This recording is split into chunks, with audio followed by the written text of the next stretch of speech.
Bem-vindo a mais um debate conta lá sobre temas nacionais. E Portugal quer atrair investimento, divulga rankings, promove congressos, garante estabilidade e aponta o dedo ao sol, ou melhor, ao clima, como o triunfo competitivo. Mas depois a realidade impõe-se com filas de horas nos aeroportos, burocracia sem fim, tribunais sem prazos, fiscalidade que desincentiva quem arrisca.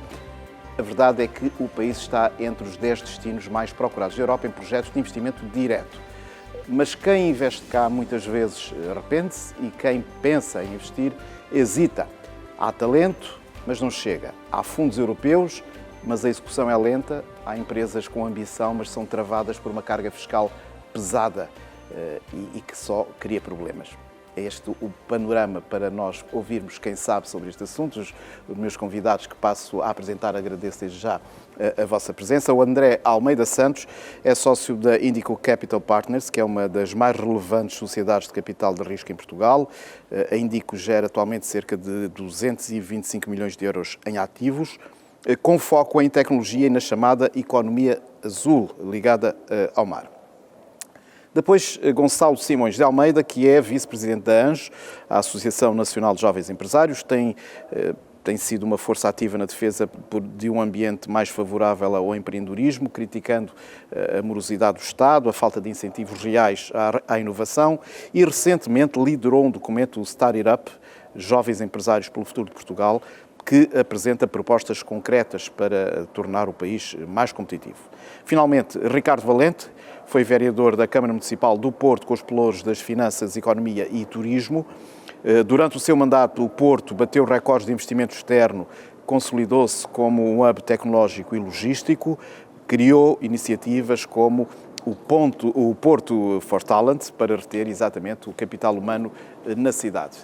Vamos então começar a conversar sobre este tema do investimento e começava aqui por André Almeida Santos. Eu tenho aqui alguns dados sobre os quais vale a pena refletir. Portugal está no top 10, como disse, de investimento direto estrangeiro. O investimento empresarial está a 14% acima dos níveis da pré-pandemia. No entanto, continuamos a perder talento qualificado que vai para o estrangeiro. Investimos 0,34% do PIB em investigação e desenvolvimento, ou seja, 70% abaixo da média europeia. Mantemos uma carga fiscal elevada sobre empresas e trabalho. E a pergunta é, como é que pode Portugal tornar-se um país verdadeiramente competitivo na atração e retenção de investimento estrangeiro quando falha no essencial, ou seja, talento, inovação e incentivo fiscal? Bom, essa é a pergunta mais estruturante que temos. Eu diria que é o desafio que Portugal tem daqui para a frente, tem sido bastante até, sobretudo desde 2010. Para nós, que investimos diretamente em startups, investimos em novos projetos, em inovação que é sustentável, a nossa experiência e a nossa necessidade é ter um enquadramento que permita não só que esse investimento seja feito, a atração desse investimento, mas que esse investimento depois resulte em, de facto, uma apropriação do valor e criação de valor a todos os níveis, seja em termos gerais, de impacto, de criação de emprego, mas de longo prazo. Que esse investimento seja estruturante para a economia. E nessa perspectiva, aquilo que nós percebemos é que nós temos talento. O talento está cá. Ele muitas vezes sai porque não encontra aqui as condições necessárias para ser remunerado da forma que pretende. Mas Portugal continua a ter uma atração e um ecossistema que é conducivo ao crescimento de startups. Nós temos visto isso com os números cada vez maiores e com uma relevância também dos projetos de startups e de empresas que nascem em Portugal e que depois têm um pendor de internacionalização. Eu penso que é importante referir também que essa saída de talento, que é naturalmente negativa para o país, tem, no entanto, um outro aspecto, que é a capacidade de alavancar a diáspora portuguesa, o ganhar de experiência desse talento no exterior e que depois tem, muitas vezes, um papel importante na atração do investimento para Portugal, seja eles próprios, seja depois também em projetos que vêm para cá investir. A verdade é que o investimento cá, para aumentar, tem que ser um investimento que tem que ser visto de um ponto de vista estruturante e não oportunista. Tem que haver uma lógica e uma estrutura de longo prazo que facilita esse investimento e eu imagino que vamos ouvir muito hoje sobre a questão do facilitar o investimento, sobre a questão de desburocratizar, e que é inevitável. É inevitável colocar como, talvez, nesta altura, a prioridade essencial uma reforma da administração pública que permita desburocratizar. Obrigado. E que pode ser feita, e que é necessário ser feita a todos os níveis. Não só ao nível central, mas depois também ao nível local. E por vezes até ainda é pior a nível local, não é? Nomeadamente nos licenciamentos e por aí fora. Vemos muitas vezes que essas são barreiras que existem, que não estão propriamente claras ao investidor internacional, e que, mediante mesmo até apoios e programas de apoio ao investimento nacional que aparecem, depois confrontam-se na realidade do terreno com outro tipo de atrasos que não são propriamente evidentes e que têm a ver com esse tipo de regulamentação e depois com uma fragmentação da implementação dessa regulamentação, em que cada freguesia, cada municipalidade tem um entendimento diferente, tem uma regra diferente. Portanto, é essencial que haja um plano de longo prazo, que haja uma visão estratégica e não oportunista do temos que atrair capital e criam-se medidas avulsas ou criam-se planos. Em que fase é que estamos? Eu acho que nós estamos, sinceramente, numa fase em que existe uma clara noção da oportunidade em Portugal. Eu acho que houve um trabalho feito na atração e nós vemos isso com a nossa própria experiência, os nossos próprios fundos, em que temos empresas a virem ter connosco que querem vir para cá. São startups. Estamos a falar que eu sou um investidor de capital de risco, como nós chamamos, em que entramos nas fases iniciais destes projetos e temos esses empreendedores internacionais a virem para cá. Há um reconhecimento da oportunidade, há um reconhecimento da mais-valia de estar cá. Eu acho que esse trabalho foi feito. Depois, o que acontece é como é que esse investimento se traduz, primeiro, num crescimento que é esperado, naturalmente, mas depois na forma como esse crescimento é apropriado a nível nacional e a nível local. De uma forma simples, como é que isto funciona para todos? Estamos nós a criar os empregos, estamos nós a aumentar o nível de vida, estamos nós a aumentar o nível de salários e também, já agora, aumentar a sustentabilidade e o crescimento da forma como ele é efetuado. Portanto, eu diria que o desafio é, nesta altura, conseguirmos aproveitar esse influxo de investimento que temos e que nós vemos pelo país fora, para depois tê-lo, então, de uma forma mais estrutural. Ricardo Valente, agora passa ali para a outra ponta. Em 2022, anunciou que o Porto atingiu um recorde de 608 milhões de euros em investimento externo. O Porto foi claramente um exemplo de dinamismo económico nos últimos anos, mas caiu em 2023. As causas estão fora ou dentro do país? Primeira questão. Terão sido as taxas de juros, o contexto internacional ou também uma perda do foco estratégico? Bom, local, digo eu. Local, hein? Olhando para a realidade do Porto, eu gostava de começar pelo seguinte. Eu acho que o Porto é um bom exemplo de que a ideia de que a dimensão é um entrave ao investimento. O Porto é a 10ª cidade mais pequena do país, portanto é importante dar nota disto, uma cidade com 41,42 km², portanto é a 10ª cidade mais pequena.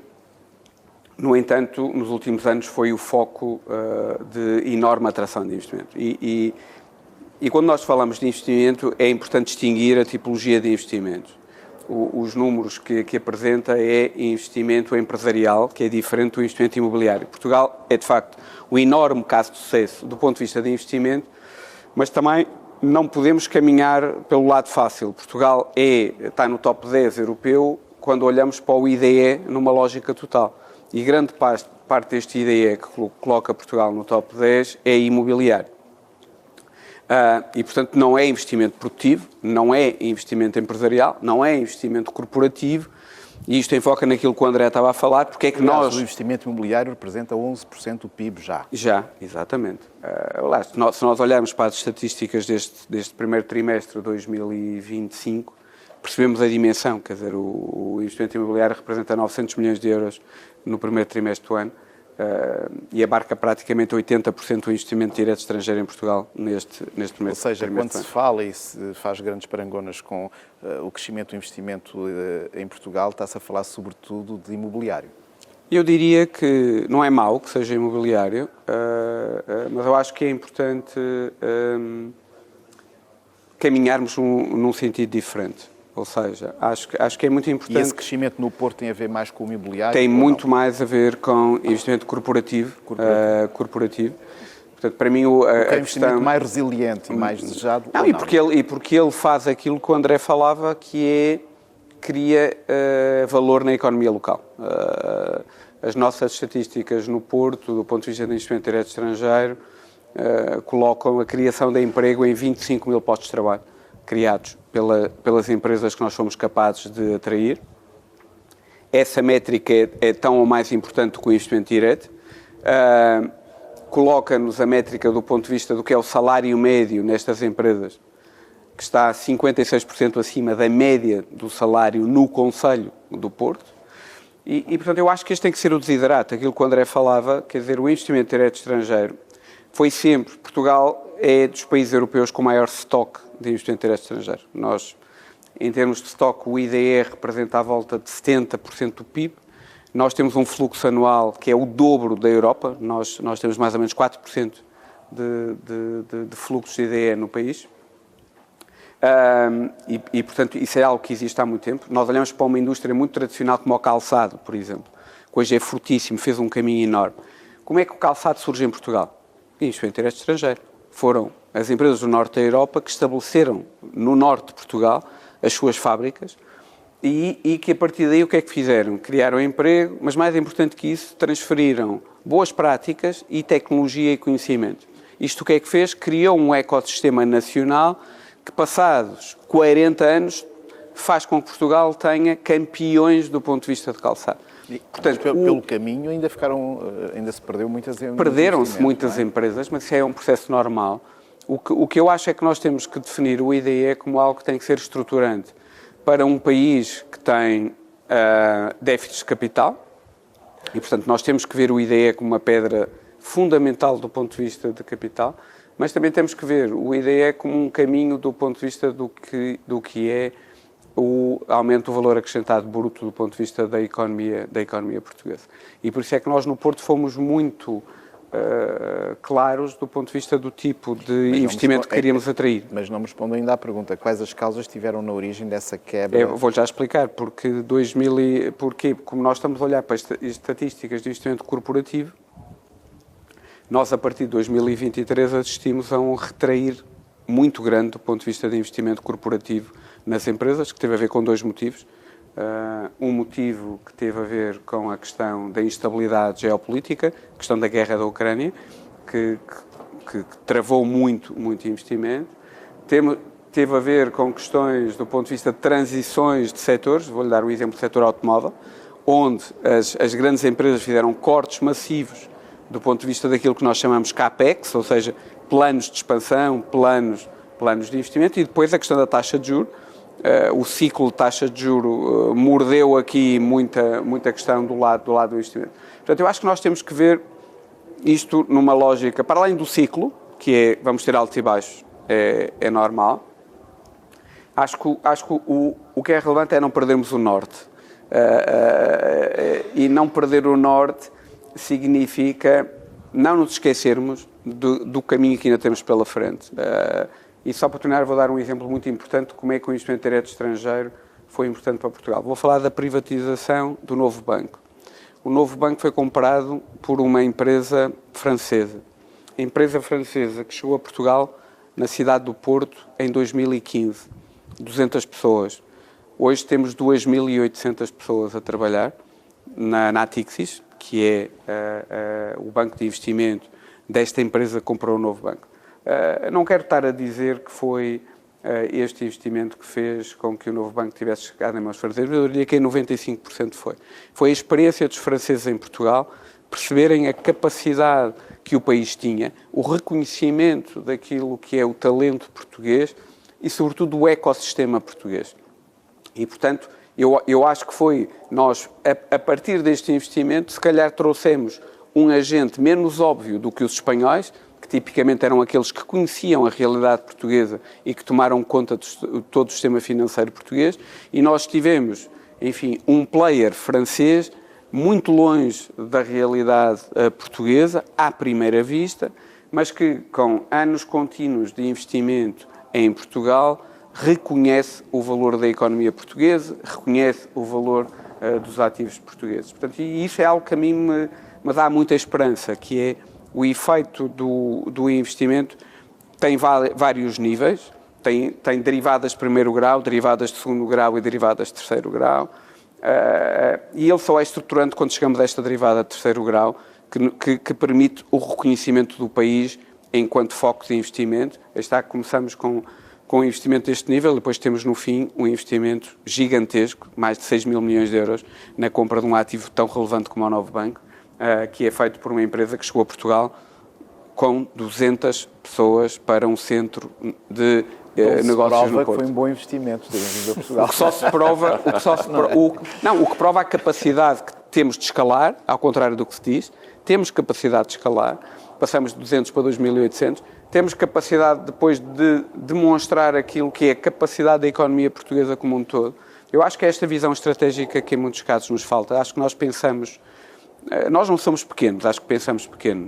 Nós não somos um país pequeno, acho que somos um país que às vezes pensa demasiado pequeno e, sobretudo, tem medo de ambicionar mais, que é outra característica muito portuguesa, que o Cristiano Ronaldo está muito longe de tudo aqui dos negócios, mas que é um bom exemplo de que quebrou este mito português, de que não é possível ambicionar mais e mais. Eu acho que temos que ter mais Cristianos Ronaldo do ponto de vista de negócios e do ponto de vista de investimento para que o país tenha mais capacidade de crescimento. Esperemos bem que sim. Gonçalo Simões de Almeida, a ANJ elogia o esforço do Governo na elaboração deste último Orçamento de Estado, destacando as medidas como a transição energética digital, o PRR, algumas reduções no IRC. No entanto, a ANJ diz também que este orçamento ficou aquém. Qual seria, então, para si a reforma fiscal mínima para libertar, digamos, o investimento empresarial destas amarras atuais? Não tem tanto a ver com... Vamos lá ver. Não tem tanto a ver com o tema fiscal, tem a ver com a capacidade de construir a liberdade dentro de Portugal para fazer o que interessa. É a liberdade, acima de tudo, para assumir risco. Há duas palavras que muitas vezes parecem o mesmo, mas que não são, que é incerteza e risco. Os jovens empresários adoram risco, detestam a incerteza. E acho que, desse ponto de vista, os jovens empresários estão ao lado de muitos outros empresários de várias outras idades. É no risco que estão as oportunidades, é no risco que se evolui, é no risco que se cria. E o que nós temos em Portugal é, infelizmente, o contrário de risco, é a incerteza. E é uma incerteza permanente sobre o que é que se segue, qual é que é o próximo orçamento, como é que vão ser os impostos a seguir, qual é que é a carga fiscal, será que a carga fiscal é um problema, como é que eu vou ter aprovado esta licença, como é que eu consigo abrir esta empresa, será que um investidor estrangeiro vai conseguir abrir uma conta em Portugal ou vai ter de vir cá pessoalmente, perder não sei quantos dias à espera de conseguir fazer uma coisa que parece impossível. Nós temos, por exemplo, a criação de empresa online, aparentemente um processo desmaterializado, mas tem de passar por um reconhecimento notarial da assinatura, quer dizer, não é digital. E depois temos outras coisas incríveis. Recentemente discutia-se a necessidade de se criar uma espécie de startup europeia e, por exemplo, França, uma das grandes exigências de França era que se pudesse criar empresas com a capital mínimo de €1. Em Portugal isso é possível. Portanto, nós temos uma série de coisas interessantes, mas depois não conseguimos pô-las em prática porque passamos a vida completamente afundados em incerteza. E eu queria tocar neste ponto, porque é muito relevante, que é quando a nossa preocupação é a incerteza, nós procuramos a certeza. E nós temos empresas que, em vez de procurarem modelos de negócio diferentes, estabelecer novas relações, estão preocupadas com onde é que se guarda o livro de datas, como é que faço a minha declaração de IRC, estou a tomar os passos certos ou não, em termos declarativos.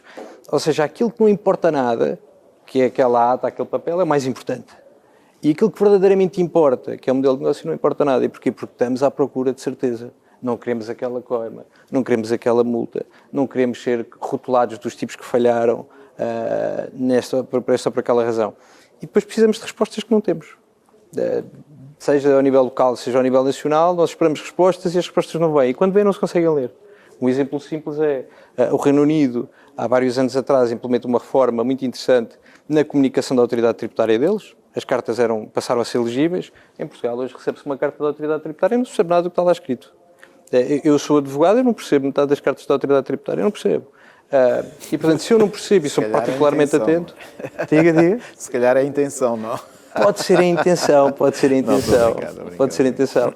Afunilar as pessoas numa situação de incerteza. Isso é grave. E é grave porquê? Porque o país só evolui se forem assumidos riscos. Só evolui se forem assumidos riscos. Nós estamos nesta margem do rio e temos esta paisagem fantástica. Há uns anos atrás era impossível estar a ter esta conversa aqui. Porquê? Porque alguém assumiu o risco. Isso não é porque nunca se fez que não vamos agora criar aqui um deck, meter umas cadeiras e ter uma conversa sobre o futuro do país. Estamos a fazê-lo. Alguém assumiu esse risco. Se nós tivéssemos, em vez disso... Mas por vezes, enfim, investidores também acusam muito, a própria banca é muito conservadora no que ao risco diz respeito. A banca portuguesa é muito conservadora. Se sente isso também? Claro que sim. Um exemplo simples, cálculo de juros. Não é? Quer dizer, os juros servem para duas coisas. Remunerar a privação de capital de quem empresta e remunerar o grau de risco que a pessoa que empresta assume. Eu não sei onde é que está a componente de risco nos juros em Portugal. Não sei. Toda a gente paga o mesmo tipo de juros. Não compreendo. Uma pessoa chega com um projeto, se aquilo não entrar na caixa do projeto seguro, não dá. Mais uma vez, estamos no jogo da incerteza e da certeza.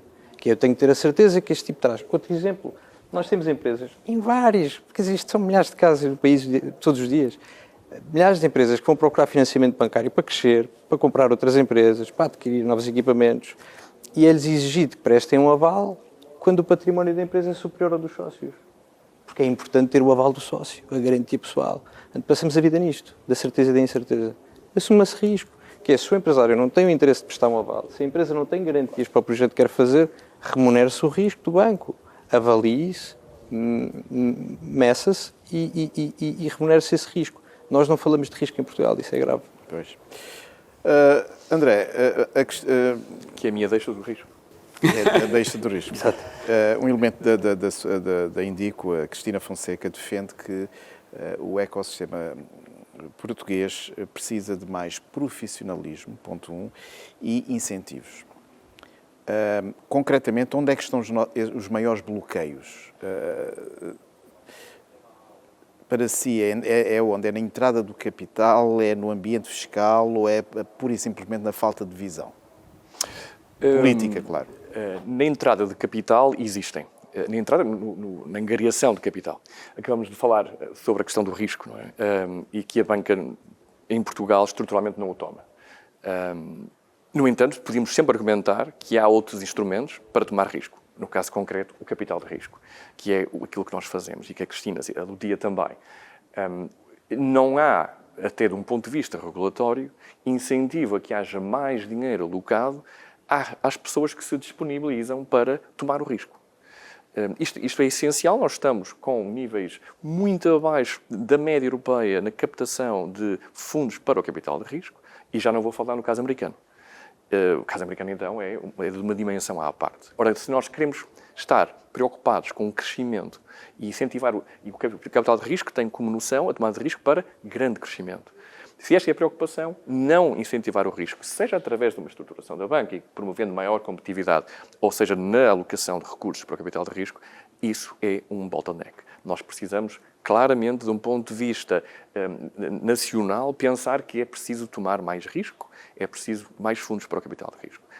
A Cristina refere algo que a mim também me preocupa bastante, que tem a ver com a falta de profissionalismo, de um lado, também por parte dos fundos, porque é uma indústria que ainda assim é pequena e que está a evoluir na forma como opera.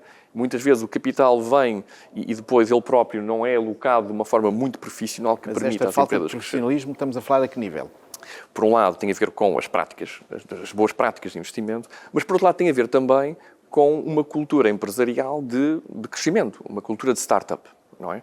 A Cristina, em particular, com o sucesso que teve e com todas as dificuldades que teve, vem precisamente, ela é engenheira, vem de uma área vem do centro do país, não vem de Lisboa, não vem, digamos assim, de um ecossistema poderosíssimo, mas vem e consegue estar com o sistema de educação português e depois criar ela essa startup e depois com o sucesso que teve. Eu gosto de enfatizar isto porque é talvez nesta altura o principal, eu arriscava a dizer o principal elevador social que existe em Portugal. São as startups. e compreendo muitas vezes as renitências que existem sobre a questão da inovação, a questão das startups e que isto é tudo uma conversa um bocadinho alienígena em relação ao que é a realidade portuguesa, mas a verdade é que são as startups que hoje em dia permitem que qualquer pessoa que tenha uma ideia e que consiga executá-la consegue elevar-se socialmente, o que de outra maneira me parece difícil nas vias tradicionais, que todas elas cada vez mais diminutas numa economia pequena. Portanto, esta ideia de que é preciso profissionalizar, porquê? Porque é preciso capacitar os empreendedores também naquilo o que é importante e tudo à volta, porque de facto é necessário que depois exista uma cultura que promova essa tomada de risco. Eu estava aqui a olhar para as notas exatamente por causa dos índices de startups e o sucesso, muitas das startups que não encontrei, mas lá voltaremos. Ricardo Valente, o projeto Porto for Talent pretendia fixar capital humano. Está a cumprir os objetivos? Quais são os dados mais recentes que nos pode dar? Bom, isto é um projeto muito holístico, diria-lhe. Não é muito normal um município ter intervenção numa área de talento num país tão centralizado, porque basicamente o talento em Portugal chama-se educação, não é? Ministério da Educação, é isso que se chama talento em Portugal,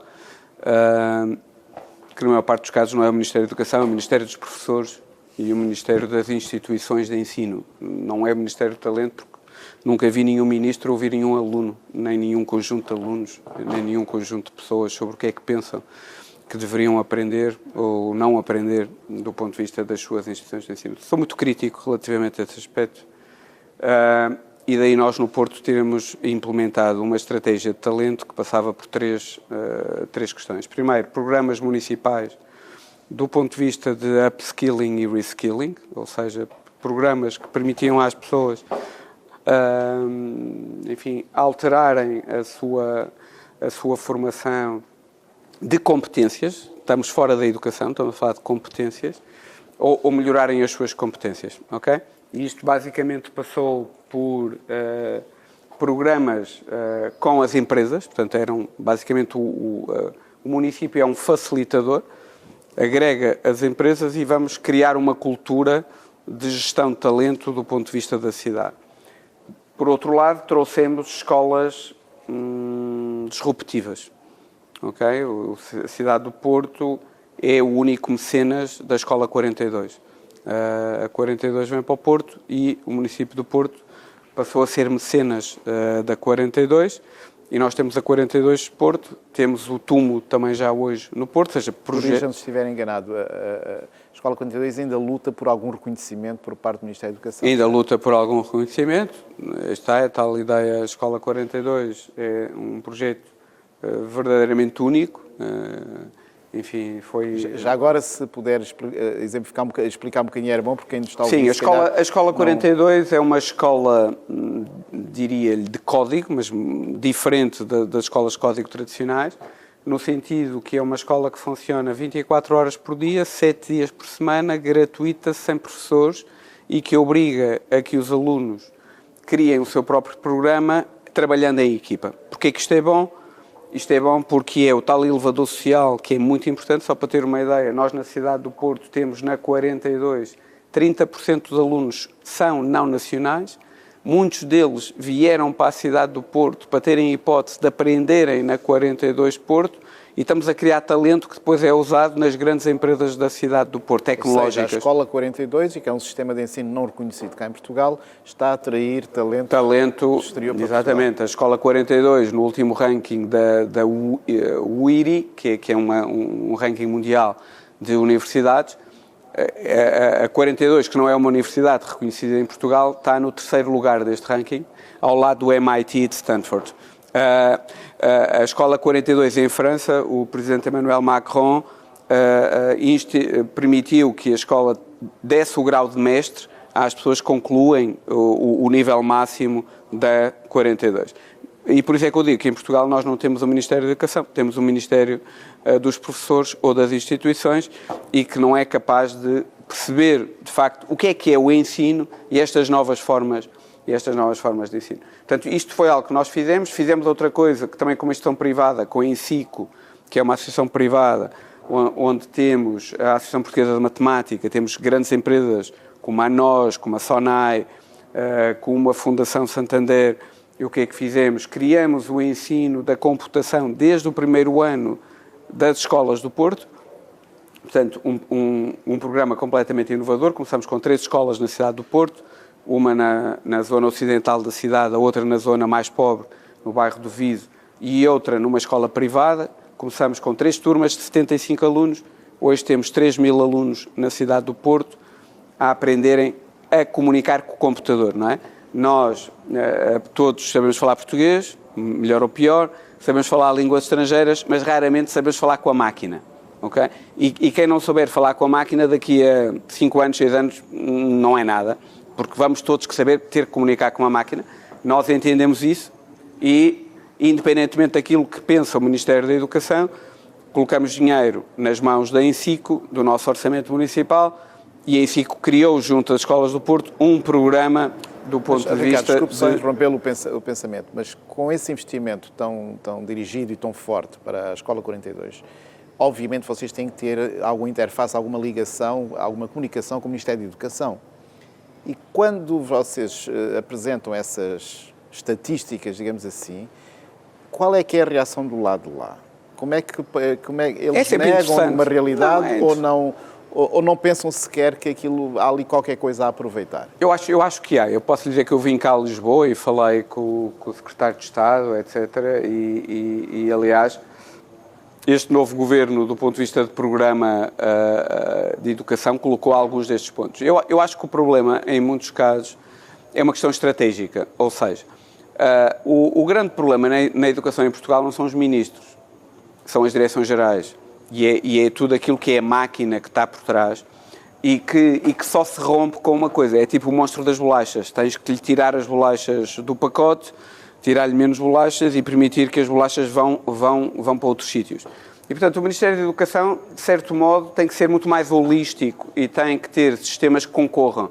Tem que, de facto, centrar-se nas pessoas, tem que centrar no talento português e depois tem que deixar o mercado, entre aspas, tomar a sua própria decisão e dizer onde é que eu quero aprender, como é que eu quero aprender, e eu acho que isso é que é o alinhamento entre um sistema de educação e um sistema de empreendedorismo e um sistema de startups, que é muito aquilo que existe nos Estados Unidos, não é? Grande parte daquilo que nós chamamos de sistema de empreendedorismo americano, ele é um sistema de empreendedorismo de altíssimo valor acrescentado porque ele nasceu nos campos universitários. Mas ele nasceu nos campos universitários não numa lógica dirigista dos campos universitários, mas exatamente por uma lógica de liberdade nos seus campos universitários. Os seus campos universitários são muito mais abertos, são muito mais, enfim, flexíveis, definidores do ponto de vista do que são os princípios do ponto de vista do que nós chamamos de educação, mas depois são muito mais abertos desse ponto de vista. E, portanto, o programa Porto for Talent foi, de certo modo, uma tentativa de lutar contra este sistema, chamar a atenção daquilo que são as políticas públicas do ponto de vista geral, criar também na cidade um mapa de talento. Nós temos neste Porto for Talent um observatório de talento que permite a qualquer empresa, isto foi muito bem visto pelas empresas estrangeiras que chegavam à cidade do Porto.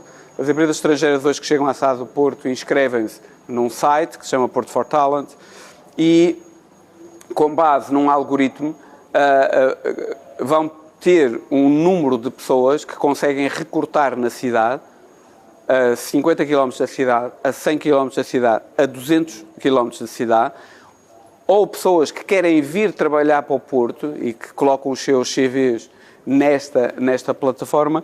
Porquê? Porque basicamente o meu entendimento foi, nós conhecemos um mapa da cidade do Porto, de estradas, de ruas, mas não conhecemos o mapa de talento, que é uma coisa incrível. Nós dizemos, as cidades são pessoas, mas depois não conhecemos as pessoas que estão na cidade.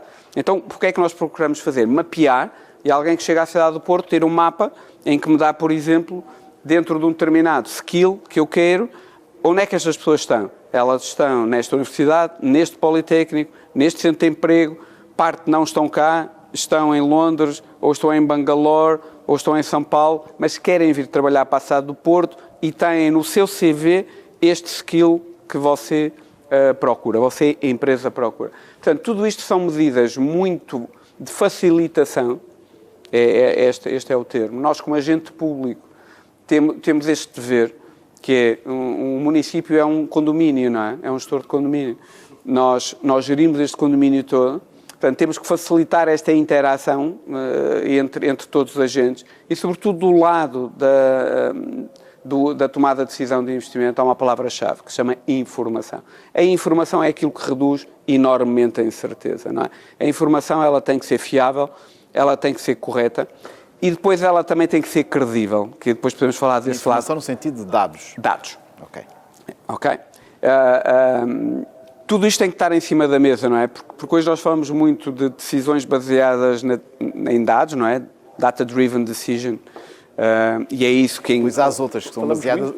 Mas fala-se pouco. Pois, mas depois faz pouco, não é? Em Portugal há muito decisões tomadas com base em percepções. Em percepções. Isso é um outro campeonato. É isso. Bem, Gonçalo, esta questão que é essencial do talento, captação, gestão, descoberta, o que quer que seja, obviamente que deve cruzar as vossas preocupações enquanto uma associação de jovens empresários.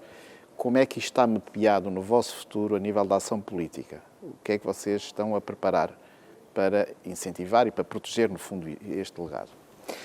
Sim, 100% na linha da ANJ, como dizia o Ricardo, e é verdade, quer dizer, os municípios são pessoas, quer dizer, o país são pessoas, as empresas são pessoas, e o talento é tudo. Eu vou, aliás, agarrar naquilo que dizia o Ricardo, para exemplificar um bocadinho isto, e mudar a perspectiva da 42. Não é? A 42 é muito interessante porque, de facto, cada pessoa tem o seu ritmo para adquirir conhecimentos, mas eu acho que o mais interessante na 42, como é também muito interessante e devia ser mais estudado também na escola tradicional, não tem tanto a ver com o ritmo, tem a ver com a profundidade. Ou seja, nós temos de dar a possibilidade às pessoas no nosso país de aprofundarem os seus talentos.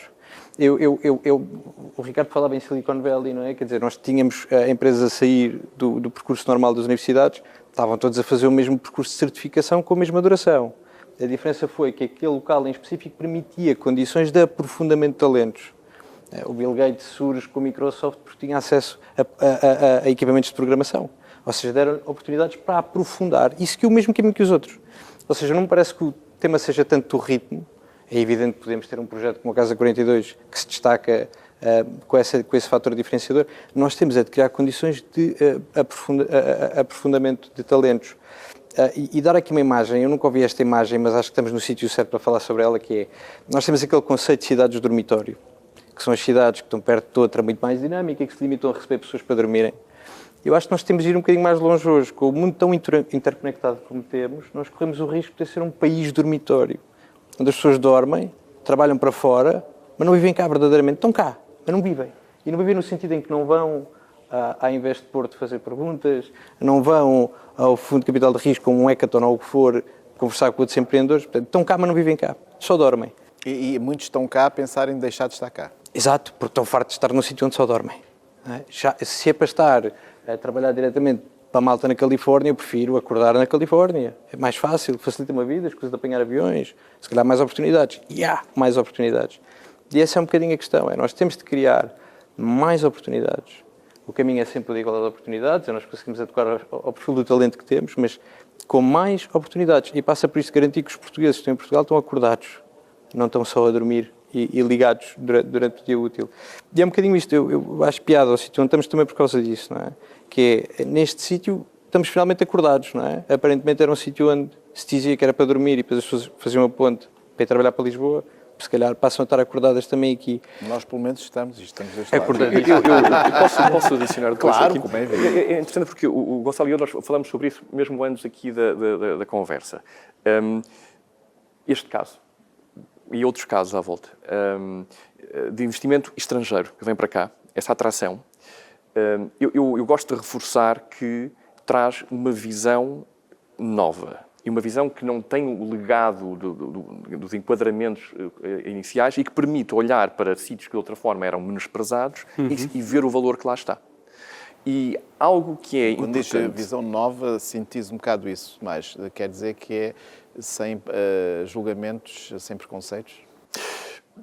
Sem preconceitos culturais e, sobretudo, com uma visão global do potencial que está ali. E nós vemos isso no que estamos a ver. Onde é que nós estamos a ver isso muito concretamente? No imobiliário. Não é? Zonas que antes não eram premium e que de repente tornaram-se premium. Mas onde é que também estamos a ver isso e de uma forma mais importante? Zonas do país que não tinham dinâmica de negócio, dinâmica comercial e que por via do investimento estrangeiro ou por via das startups que vêm e que trazem investimento estrangeiro, de repente tornam-se novos polos. Está a pensar em algum Estou a pensar em particular numa área com a qual eu estou mais relacionado, com a economia do mar, em que nós vemos vilas, Peniche, Nazaré, ou então mesmo até cidades, Viana do Castelo, Aveiro, onde... Mas eu gosto das pequenas, não é? Porque eu dizia assim, bom, há imensas questões que são levantadas. Mas mencionou o caso da Nazaré em concreto? Eu vou concretizar, porque muitas vezes nós falamos das questões do problema, do excesso do investimento e há, de facto, atritos. Mas a Nazaré, ou Peniche, ou outras vilas, até diria Ericeira, de um ponto de vista diferente, eram vilas, sobretudo de veraneio, vazias nos períodos... Pescadores. Exatamente, e que hoje têm uma vida que é durante todo o ano. Têm população que está não só a ir localizar-se lá, como está a criar negócio. Eu tenho várias empresas em que têm as sedes nestas localidades. A minha pergunta é, porquê é que elas têm nessas cidades agora e não tinham? Porque, de repente, há dois fatores. E porque eu gosto também de falar nos aspectos positivos. Houve um trabalho feito há muito tempo de criar uma infraestrutura institucional, seja de parques tecnológicos, centros de desenvolvimento, startups, incubadoras, isto muitas vezes ao nível nacional e muitas vezes ao nível local. Este trabalho começa a dar frutos. Não é imediato, mas começa a dar frutos. Deixe-me só juntar um dado ao seu raciocínio para ver se faz sentido na sua lógica. A Nazaré não cresceu por nenhum desses fatores, cresceu pelo fator surf. O fator surf deveu-se a um indivíduo improvável que telefonou a um outro indivíduo improvável. Portanto, aí não houve nenhum pensamento estratégico de investimento. Mas o que é certo é que Nazaré, Peniche também é um exemplo, Ericeira também, o surf dispara por algo que não tem nada a ver com planeamento estratégico. Mas se eu puder, com um acaso, se eu puder, a vida é feita de acasos. Em permanência. Não é uma McNamara, é outro acaso. E o acaso foi gerado por quem? Quem era? É um anónimo, que é um local, que achava que aquilo era um local que tinha um potencial muito grande e mandou uns e-mails para o McNamara, que ele nem respondeu ao início, mas houve um dia que respondeu. E vem alguém que diz, eu tenho uma visão global, isto é incrível, eu vou fazer disto uma coisa. Não, onde eu quero chegar é que às vezes não é preciso grande visão estratégica de grandes governos ou grandes instituições para fazer disparar e descobrir, de facto, há ali um potencial grande. Com certeza. É preciso ser descobriu. E o meu ponto foi uma visão externa que disse, espera, eu consigo fazer disto. E acho que até se chamava Salvador. Mas... O local, com certeza, e o McNamara, com as suas ligações que tem, disse, eu vou fazer disto uma coisa. E este é um caso do turismo, mas há depois os negócios à volta que se geram, não é? Pois, depois é tudo à volta. Hoje em dia a Ericeira não tem nada a ver com o que era a Ericeira antes do surf. Nem a Ericeira, nem a Nazaré, nem muitas outras localidades ao longo da costa. E Peniche, em concreto, eu tenho 2 startups. E hoje em dia é um investimento estratégico o surf. Com certeza. E é exatamente esta questão de compreender ao nível, muitas vezes, local, porque depois há um plano nacional e há incentivos, há tudo, como eu referi, uma infraestrutura institucional, muitas delas gerada com os apoios públicos, e que permite que isto aconteça. Porque, mas depois, e já agora, porque estas conversas, sabe, e já agora, isto é um debate e, portanto, temos... É que muitas vezes estamos a falar da retenção de talento. O que é o talento? Já não é um conceito muito fácil de entender o que é talento, não é? Porque se analisarmos, de facto, o que aconteceu com este caso, esta febre do surf em Portugal, que gerou um negócio incrível, foi um indivíduo anónimo que o talento dele foi ter pensado nisto.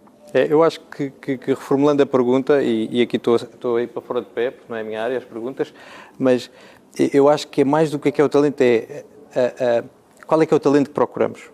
E se começarmos por aí dizemos... Era aí que eu queria chegar. Talentos a que nível e orientados como? Exatamente. Eu penso que o talento pode ser definido, e pelo menos é assim que nós o vemos, é o potencial de acrescentar valor.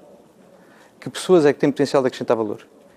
E depois vamos para uma segunda pergunta, que é que tipo de valor é que eu quero criar na minha área? Que tipo de valor é que eu quero criar neste país? E então agora começo a procurar as pessoas.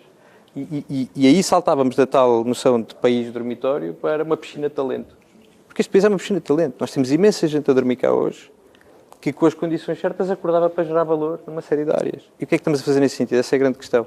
E sobre isso estar aqui um ponto que eu acho que é muito relevante, que é, tal como no caso do McNamara, da Nazaré, como noutros casos, o que é verdadeiramente importante é que exista competências económicas nos municípios, as equipas, os profissionais, os técnicos, têm uma equipa técnica muito forte, e é isso que infelizmente vemos que muitas vezes falha. Na Nazaré tiveram um apoio fundamental, se não tinha havido, da Câmara, não é? Mas haverá câmaras que poderiam não achar qualquer interesse em apoiar uns malucos com umas pranchas. E eu posso acrescentar que eu tenho empresas que estão localizadas por via do negócio, portanto, fora dos grandes centros urbanos. E as escolhas, quando investimentos, estamos a falar muitas vezes da ordem dos 20 milhões, e estão à procura de localização. E o tratamento que têm entre câmaras é completamente distinto. E a opção, muitas vezes, não é tão bom ali, mas eu tenho um tratamento na câmara que me dá o apoio que eu preciso. E então, de repente, o que eu vejo, as tais questões, falávamos há pouco das barreiras invisíveis, certo. E completamente... Ou seja, o poder local não está tão desperto para a oportunidade nem para o talento, todo. Isso? E a questão é, ali eu sei, foi-me dito, você, olha, aqui vamos fazer e acontecer. E do outro lado, muitas vezes a resposta não é de tudo. Eu acho que há uma grande evolução. Eu acho que aqui o lado positivo, eu acho que a minha experiência na Câmara do Porto nos últimos 8 anos deu-me a ver isso. Eu acho que felizmente hoje temos uma geração nova de autarcas, vamos ser claros. Eu falo muito mais do Norte, porque é a experiência que eu tenho. E gente que tem uma lógica distinta, que é diferente. A mim diziam-me que era impossível o Porto apresentar-se nas grandes feiras internacionais de investimento juntamente com Matosinhos e com Gaia, porque aquela lógica da rivalidade, até rivalidades partidárias, aquela coisa muito paroquial e muito pequena portuguesa. O que é certo é que o Porto está desde há 4 anos nas grandes feiras internacionais como o Greater Porto, e Matosinhos e Gaia não têm vergonha nenhuma de estar com um nome que se chama Greater Porto, do mesmo modo que temos a Greater Copenhagen, ou a Greater London, ou a Grand Paris. É evidente, porquê? Porque nós temos que ganhar escala, porque é evidente que este princípio do território é um princípio de continuidade. Para um investidor estrangeiro, a fronteira administrativa é completamente irrelevante. Para ele é completamente irrelevante a Almada, Seixal, Oeiras, porque ele chama tudo isto Lisboa. Como é evidente, é uma questão de marca, é uma questão de posicionamento. Do mesmo modo que no norte do país as pessoas estão em Ovar e a fábrica de Ovar da Bosch chama-se Bosch Porto Design Center. Está em Ovar, mas para eles é Porto. E a Continental, que está em Famalicão, designa a sua fábrica como fábrica no Porto. É evidente isto também, porque qualquer pessoa percebe que uma cidade que está a 30 minutos de outra cidade, na realidade é um contínuo urbano. E eu acho que também é esta questão que falta, é muito esta articulação que falta, que é fundamental do ponto de vista da atração de investimento. As cidades têm que estar articuladas, têm que ter um plano estratégico claríssimo do ponto de vista de especialização económica, ou seja, há setores que não cabem em Lisboa, mas há setores que cabem em Almada. Quer dizer, ou que cabem melhor em Almada. Nós não temos que canibalizar, nós temos que nos complementar. E eu acho que este é um princípio claro.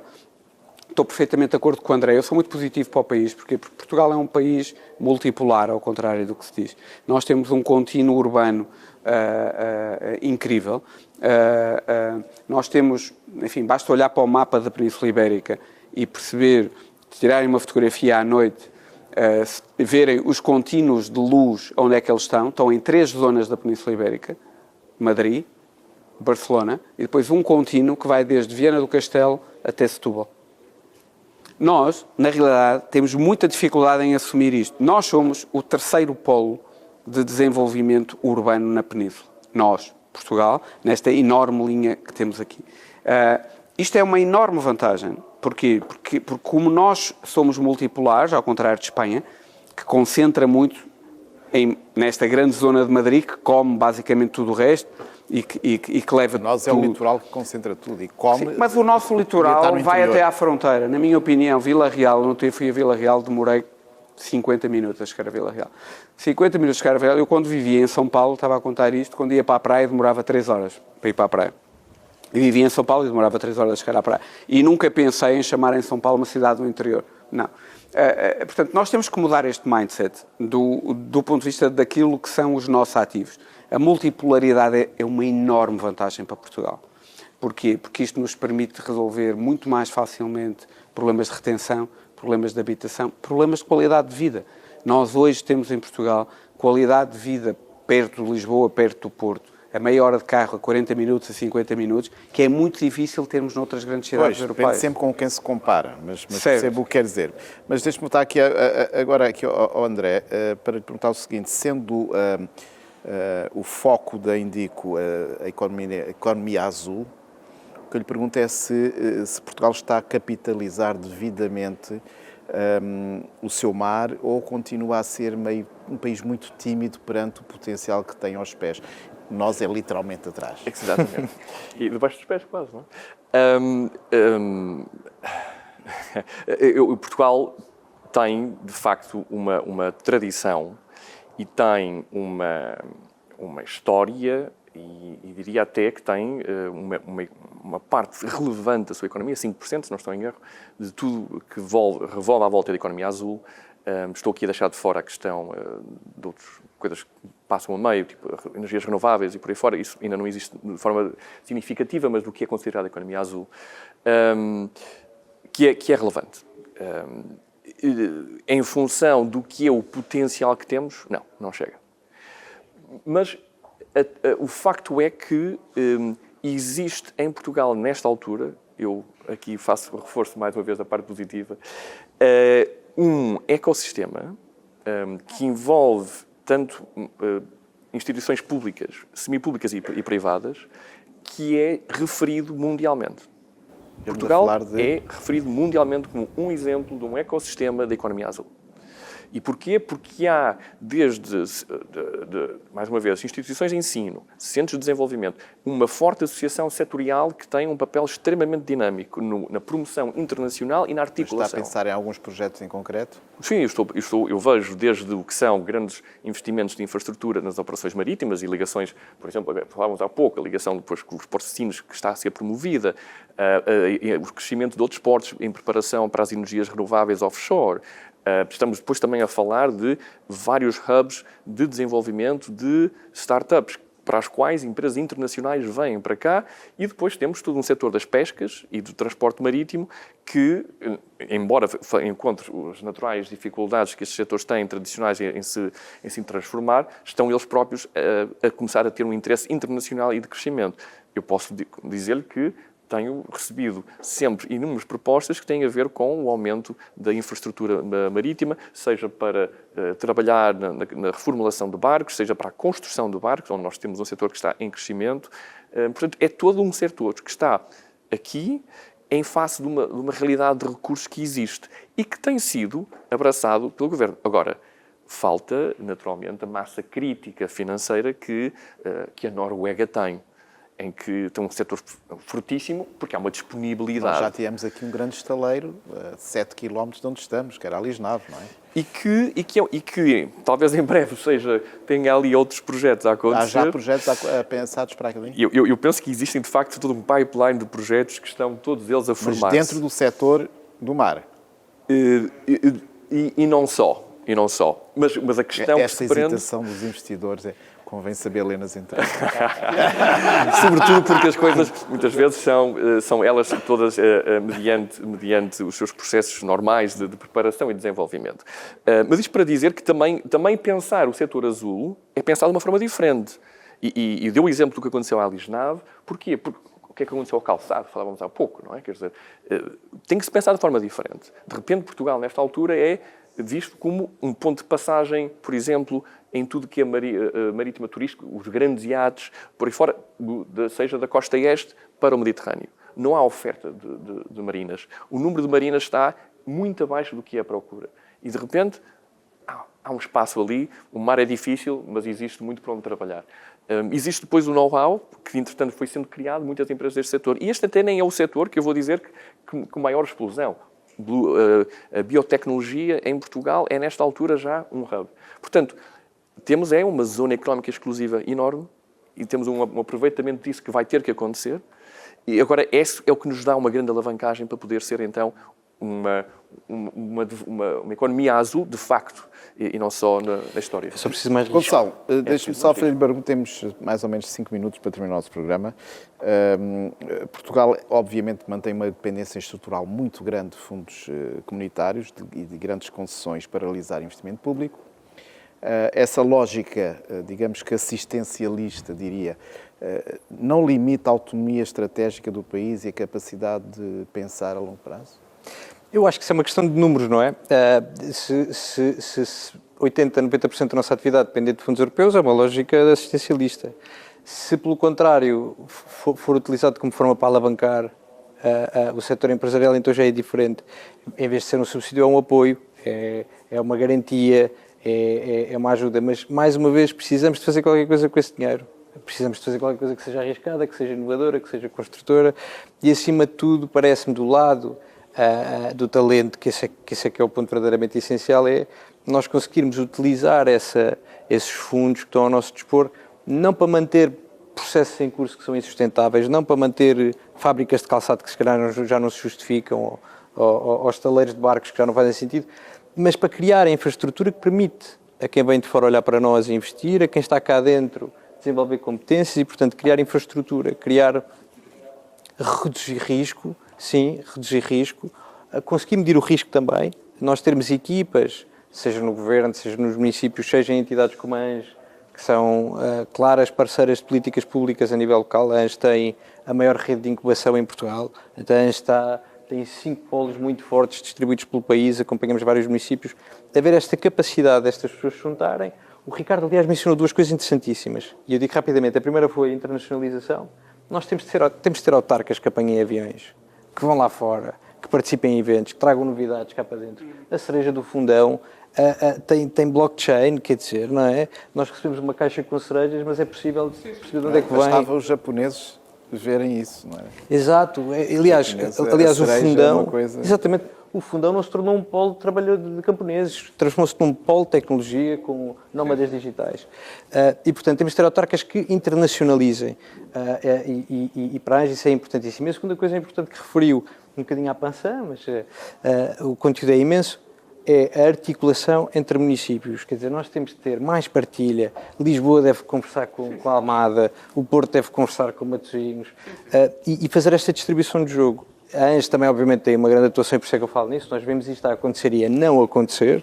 Muito importante, mais importante, aliás, quando não acontece.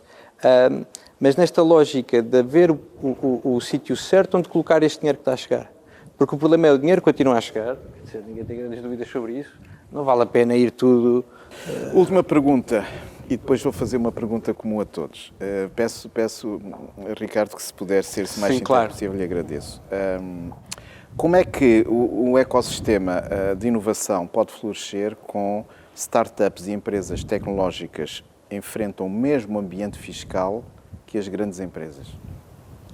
Isso é uma ótima pergunta, tem a ver com a fiscalidade, mas eu diria-lhe que é possível. Quer dizer, eu gostava de ver isso do lado positivo. O ecossistema de startups é fundamental, e é fundamental porque é fundamental por aquilo que o André falou, que é a questão do elevador social, mas também é muito importante do ponto de vista de captação de investimentos. Sei lá, vou-lhe dar um exemplo. A Maersk, que é uma das maiores empresas do mundo de logística, de transporte marítimo, está na cidade do Porto porque comprou uma startup do Porto e hoje tem o seu centro de tecnologia. A TeamViewer, que patrocina a McLaren na Fórmula 1, grande empresa alemã, está no Porto porque comprou uma startup portuguesa.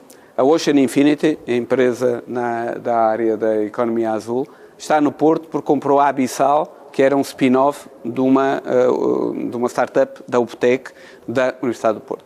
Bom, portanto, o que é que isto significa? Eu sou muito crente neste modelo. Nós precisamos das startups porque também elas são fatores de ancoragem de grandes projetos empresariais. Ou seja, o país não tem que viver a lógica de tudo tem que ser startups. O país tem que viver as startups como uma semente que algumas delas vão ser scale-up, algumas vão ser grandes empresas, outras não vão ser, mas também não é mau que não seja, porque elas vão ser o ponto de ancoragem de grandes empresas que descobrem o país a partir deste conjunto de startups. Do ponto de vista fiscal, Portugal tem um drama, porque basicamente Portugal não tem política fiscal, Portugal tem política de despesa, e depois de definir a despesa fixa impostos. Portanto, eu não consigo discutir fiscalidade em Portugal, porque Portugal discute fiscalidade sem discutir... Enquanto está a fazer uma discussão já mudou a fiscalidade. Claro, já mudou a despesa e, portanto, enquanto não se discutir a sério o que é despesa pública em Portugal, nunca vamos ter, lamento, nunca vamos ter política fiscal, porque é insuportável viver num país onde eu vou tomar um café e pago 23% de IVA, onde eu vou a qualquer sítio e pago 23% de IVA. Estamos a falar, 1/4 do preço de um produto em imposto é insuportável e, mesmo assim, o país dificilmente consegue ter as suas contas públicas equilibradas com taxas de IVA de 23%. Isto devia-nos fazer pensar, temos que olhar para a despesa e depois olhar para a fiscalidade. Isso nos faça pensar, assim como tudo aquilo que tivemos a conversar. Vou agradecer-vos, vou pedir a última pergunta, porque já não temos tempo, mas quero agradecer muito a vossa presença. Foi bom estarmos aqui a falar sobre um tema que define o futuro de todos nós e que tantas vezes nós perdemos qualquer controle sobre ele. E foi mais um debate sobre um tema nacional promovido pela Conta Lá. Foi bom tê-lo desse lado e fico por aqui, fica bem.